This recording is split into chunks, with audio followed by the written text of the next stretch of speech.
Welcome to F8 Digital Community. My first question is, may mga kakilala ba kayo na nanonood ng TV, nakikinig sa radyo, and nagbabasa ng dyaryo? Ang question ko dito, paano sila kumikita? Ay libre natin itong napapanood, naririnig, at nababasa. Kumikita po sila through advertisements. And alam nyo ba, ang Smart, may budget po siya na 2 to 3 billion pesos para i-advertise yung company nila. And ngayon, pag-usapan naman natin po ang internet. Sa internet po, pwede kayo manood ng TV, makinig ng radyo, at magbasa ng dyaryo. Ibig sabihin lang po, mas na-excite ang mga advertiser magpa-advertise sa internet. And ang kagandahan po sa internet, nakapag-build po sila ng malaking community. No? Because of Facebook, umabot sila ng 1 billion na members, no? Kasi dito, binibigay nila for free yung application. And libre din po ang pagpapamember sa community nila. And also, because of Facebook, people get connected. So lahat ay excited lagi mag-online. So ibig sabihin po, ang dami nagpapa-advertise sa kanila at kumikita sila ng malaki. Pero ang question dito, ikaw as gumagamit ng application nila, kumikita ka ba? Siyempre, hindi. Kaya yan po ang pag-uusapan natin kung paano kayo kikita. Pero bago doon, pag-usapan muna natin ang smartphone. Kasi sa smartphone, dito po lalong na-excite ang mga company magpa-advertise. Sa smartphone po, meron na ring internet. E nakagandahan dito, ang daming application na available sa mga smartphone. And ang advantage ng smartphone is kahit saan, dala-dala yan ng tao. Hindi katulad dati, pag nanood ka ng TV, pag in-off mo na, hindi mo na makikita yung mga advertisement. So, dito po, ang question mo siguro, gaano na ba karami ang smartphone users dito sa Philippines? Ang good news dito, meron na po tayong 25 million smartphone users. And sa buong mundo po, merong 1.4 billion smartphone users. At ito ay noong 2013 pa lang yan, no? So siguro ngayon, 2014, mas marami na.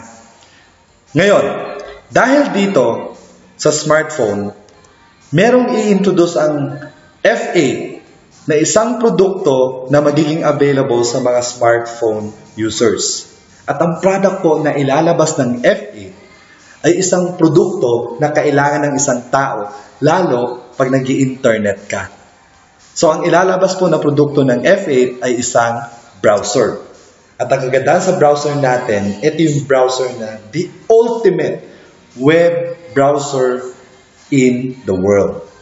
And ang good news dito, available na rin siya sa Play Store. Ang gagawin nyo lang po, itatype nyo sa search yung F8 browser. And dito, papakita ko sa inyo kung gaano kaganda ang browser natin na makikita nyo sa mga smartphone. So, ganito po ang itsura ng browser ng F8. Dito sa side na to, lalabas yung mga advertisement. And dito sa taas, meron tayong address bar. And dito sa right side, makikita nyo rito yung home button na pag click nyo po yan, lalabas yung mga application. No? And dito sa baba na to, may makikita kayong income. No?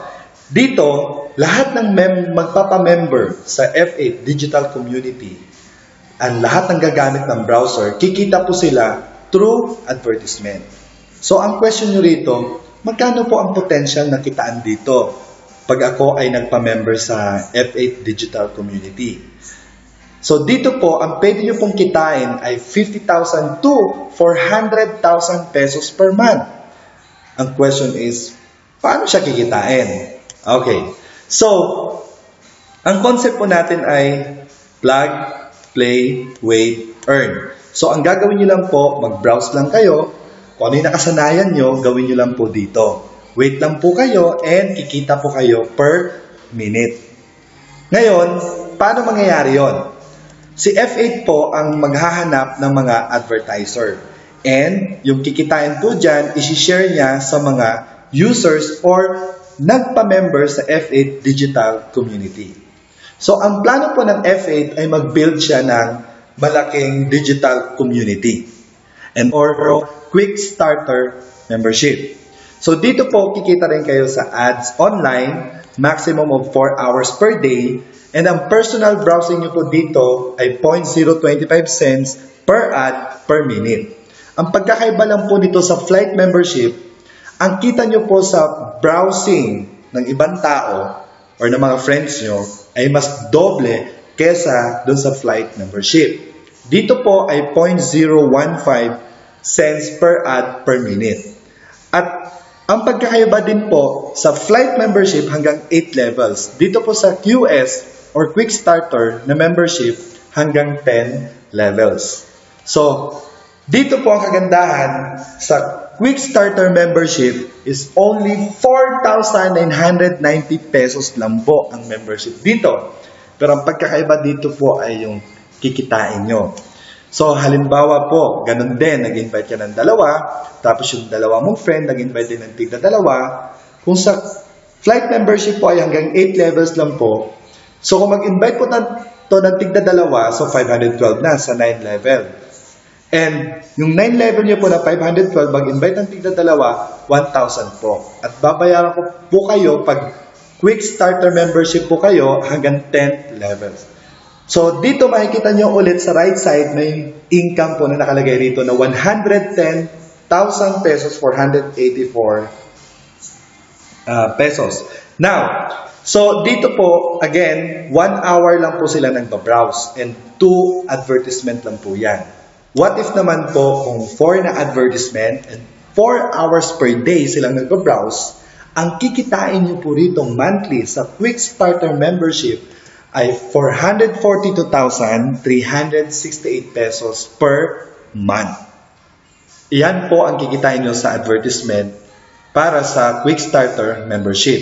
Ngayon, ang add-on commission naman po na ibibigay ng company rito is sa sponsorship bonus po, kikita po kayo ng 500 pesos kung ang nag-join din po sa inyo ay Quick Starter membership. Okay? And dito po sa Global Fund bonus naman, ang pagkakaiba niya sa flight, dito ang ibibigay sa inyo po ay 250 pesos. Yan po yung maximum per head para sa QS or Quick Starter na nagpapamember po sa inyo.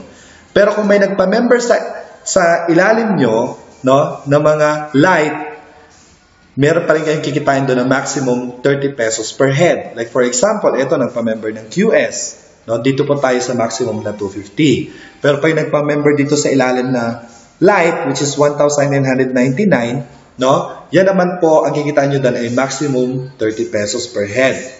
Per flight membership po yan. So, dito po, per day, ang pwede natin kitain dyan ay 30,000 pesos per day. And ang monthly po natin dyan ay 900,000 pesos per month. Okay. Now,